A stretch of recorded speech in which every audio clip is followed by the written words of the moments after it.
నిన్న ఇవాళ లీక్ ఇచ్చిండ్రు. ఇవాళ ఏం లీక్ ఇచ్చిండ్రు?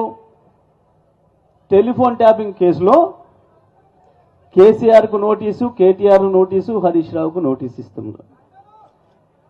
ఇప్పుడు ఏడట, ఇప్పుడు ఇస్తున్నట్టు ఇలా లీక్ ఇచ్చి అసెంబ్లీ అయిపోగానే ఇస్తాడట. అసెంబ్లీ అయిపోగానే ఇస్తాడట. ఎంతకాలమైంది దీని మీద మాట్లాడబట్టి? వాడు ప్రభుత్వం ఏర్పడ్డ మొదటి రోజు నుంచి దీని గురించి ఏడవని రోజు లేదు. వాడు కరెంటు మీద ఏడ్చిండు, వచ్చిన రిపోర్టును కిందంగా లోపల పెట్టుకున్నాడు, బయట రానికుండా. ఇది చూస్తే నా ఇజ్జత్ పోతుంది అని. కేసీఆర్ మల్లెపూలాగా ఉన్నాడు రా కొడుక, ఇలా ఏమీ లేదు, కేసీఆర్ చాలా అద్భుతం చేసిండు, 24 గంటల కరెంట్ ఇచ్చి ఈ దేశానికి బుద్ధి చెప్పిండు, మొత్తం మీ బీజేపీ కాంగ్రెస్ కూడా ఉంది దాంట్లో రిపోర్ట్.